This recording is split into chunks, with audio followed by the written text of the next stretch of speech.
Bonjour, c'est Mikel d'Almeida, cycliste sur piste. Je vais vous parler aujourd'hui de 4 moments forts de ma carrière.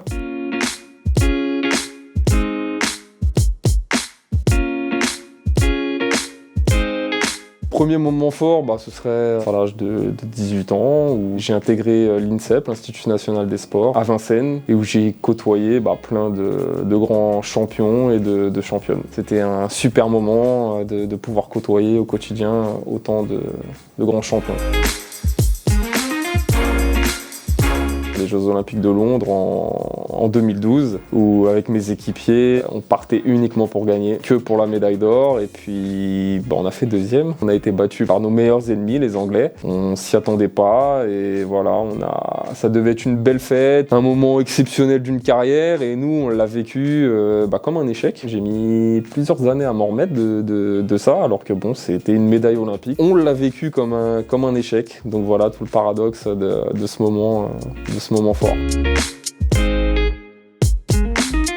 C'était les championnats du monde à Saint-Quentin-en-Yvelines en 2015. C'était dans le vélodrome dans lequel on s'entraîne tous les jours. C'est le vélodrome où on s'entraîne encore tous les jours. C'est le vélodrome national, donc pôle olympique, où tous les athlètes de l'équipe de France s'entraînent. Et on a participé au championnat du monde ici en 2015, donc avec une très grosse pression médiatique, fédérale. On avait toujours ce petit goût amer des Jeux Olympiques de 2012 et on s'est dit que voilà, chez nous, on allait rattraper tout ça, on allait faire quelque chose de beau. Étant parisien, j'ai toute ma famille, une grosse partie de ma famille, notamment celle qui est en France, qui était là, présente dans le vélodrome. Mes amis aussi. Ça a été un moment exceptionnel pour moi de voir pour la première fois ce vélodrome qui peut accueillir plus de 6000 personnes être rempli. J'avais environ 100-150 personnes d'invités de ma famille, de mes amis, mes enfants aussi. Donc c'était la première fois qu'ils me voyaient pour une grosse compétition comme ça. Mes parents aussi, qui n'ont pas assisté aux Jeux Olympiques ou à des championnats du monde qui étaient dans des pays des fois un peu trop loin. Donc là, c'était la première fois, et puis le fait est qu'on est devenu champion du monde. Donc c'était un super moment, un excellent moment, et puis je souhaite à n'importe quel athlète de l'équipe de France d'un jour de pouvoir gagner un titre dans son vélodrome, dans son fief.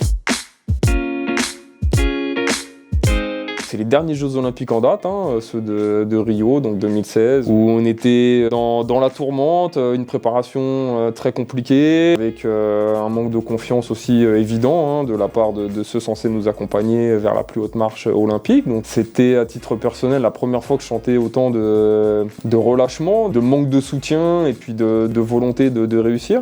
Mais en tout cas, nous les athlètes, on a réussi à se mobiliser, même dans ce moment très dur, pour aller chercher une médaille olympique. On rêvait bien sûr d'un autre métal, mais dans le contexte et une fois là-bas, on a vu que notre niveau nous permettrait pas d'avoir les mêmes prétentions que 4 ans avant, c'est-à-dire d'aller chercher la médaille d'or. Donc on a su se mobiliser pour aller chercher la médaille de bronze, donc de la petite finale. La petite finale, c'est la finale qui dit qu'on a une médaille ou qu'on n'en a pas du tout et qu'on se souvient pas de nous. Donc voilà, la pression était grande.